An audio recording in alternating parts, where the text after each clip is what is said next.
మంత్రులు ఎమ్మెల్యేలపై CM Revanth fire అయ్యారు. SIR వల్ల పార్టీకి నష్టం జరుగుతుంటే ఏం చేస్తున్నారని ప్రశ్నించారు. హైదరాబాద్ లో నిర్వహించిన జూమ్ సమావేశంలో నేతలపై ఆగ్రహం వ్యక్తం చేశారు. మరింత అప్రమత్తంగా ఉండాలని సూచించారు. కొందరు నేతలు నిర్లక్ష్యంగా ఉంటున్నారని మండిపడ్డారు. జిల్లాల వారీగా తన దగ్గర రిపోర్ట్ ఉందని రేవంత్ తెలిపారు. అవగాహన సదస్సులు మరిన్ని నిర్వహించారని ఆదేశించారు. పార్టీ ఆదేశాలు ఎవరైనా పాటించాల్సిందేనని స్పష్టం చేశారు.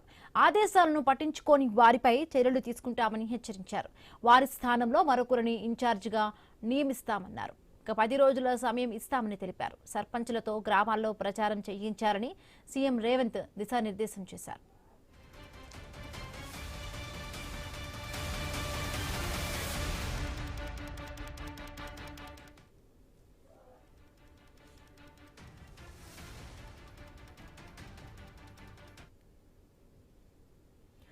మంత్రులు ఎమ్మెల్యేలపై సీఎం రేవంత్ రెడ్డి ఫైర్ అయ్యారు. ఎస్ఐఆర్ వల్ల పార్టీకి నష్టం జరుగుతుంటే ఏం చేస్తున్నారని ప్రశ్నించారు. హైదరాబాద్ లో నిర్వహించిన జూమ్ సమావేశంలో నేతలపై సీఎం ఆగ్రహం చేసినట్టుగా తెలుస్తోంది. రైట్, దీనికి సంబంధించి మరింత పూర్తి అప్డేట్స్ మా కరెస్పాండెంట్ ఉదయ్ లైవ్ లో అందిస్తారు. ఉదయ్,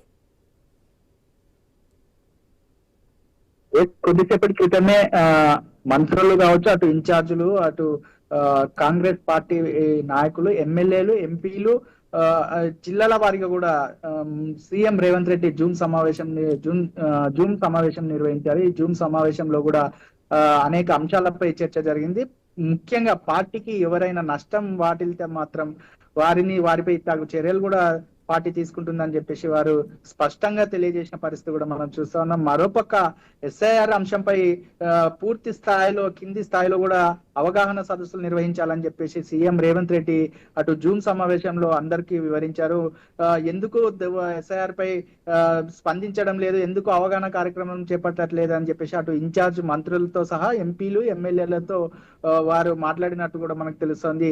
ఎస్ఐఆర్ వల్ల ప్రజలకు నష్టం వాటిల్లుతుంది అనే అంశంపై ఎందుకు పూర్తి స్థాయిలో తీసుకెళ్లలేకపోతున్నారని చెప్పేసి వారు ప్రశ్నించిన పరిస్థితి కూడా మనం చూస్తా ఉన్నాం. ఎందుకంటే ఎస్ఐఆర్ వల్ల దాదాపు అనేక ఓట్లు కూడా గల్లంతయ్యే అవకాశం ఉందని చెప్పేసి ఆయన పదే పదే చెప్తున్నప్పటికీ దీనిపై ఎందుకు కొంతమంది పార్టీ నాయకులు నిర్లక్ష్యం వహిస్తున్నారని చెప్పేసి కొంత ఆగ్రహాన్ని కూడా వ్యక్తం చేస్తున్న పరిస్థితి కనిపిస్తుంది. ముఖ్యంగా ఎవరెవరైతే నిర్లక్ష్యం చేస్తున్నారో వారిపై తమ దగ్గర పూర్తి ఆధారాలతో సహా ఉన్నాయి. ఇది రాబోయే రోజుల్లో చర్యలు తీసుకునే విధంగా ఉండబోతుందని చెప్పేసి కొంత క్లాస్ తీసుకున్నట్టు కూడా మనకు తెలుస్తా ఉంది. ఎందుకంటే ఇప్పటికే మంత్రులు కూడా, ఇన్ఛార్జ్ మంత్రులపై కూడా ఆగ్రహం వ్యక్తం చేసిన పరిస్థితి కూడా మనం చూస్తా ఉన్నాం. వారు సరైన అవగాహనతో ప్రజల్లోకి వెళ్ళి ఇలాంటి అవగాహన కార్యక్రమాలు చేపట్టాలి, ఎస్ఐఆర్ వల్ల ఎలాంటి నష్టం జరుగుతుందనే కార్యక్రమాల ద్వారా కూడా ప్రజల్లోకి వెళ్ళాలని చెప్పేసి కొంత సీరియస్ గా కూడా చెప్పిన పరిస్థితి కనిపిస్తుంది. మరో పక్క కూడా గ్రామాల్లో సైతం సర్పంచులు కూడా వీటిపై అవగాహన కార్యక్రమాలు పెట్టాలి, ప్రజల్లోకి వెళ్ళాలి, ప్రజల మధ్యలోకి వెళ్ళి ఎస్ఐఆర్ వల్ల ఎలాంటి నష్టం జరుగుతుంది, దానివల్ల ఓట్లు ఎలా గల్లంతవుతాయి అనే అంశంపై కూడా పూర్తి స్థాయిలో అటు సర్పంచులు కూడా కీలక బాధ్యత తీసుకోవాలని చెప్పేసి సీఎం రేవంత్ రెడ్డి కూడా చెప్తున్న పరిస్థితి కనిపిస్తుంది. ఈ జూమ్ సమావేశంలో అటు AICC in charge, Telangana in charge Meenakshi Natarajan తో పాటు అటు టిపిసిసి అధ్యక్షుడు మహేష్ కుమార్ గౌడ్, దాంతో పాటు ఇన్ఛార్జ్ మంత్రులు కావచ్చు, అటు జిల్లా ఇన్ఛార్జీలు కావచ్చు, అటు ఎమ్మెల్యేలు, ఎంపీలు అందరూ కూడా ఈ జూమ్ మీట్ సమావేశంలో పాల్గొన్నారు. ఈ సమావేశంలో కొన్ని కీలక అంశాలపై కూడా ప్రస్తావన జరిగింది. Right, thank you Uday.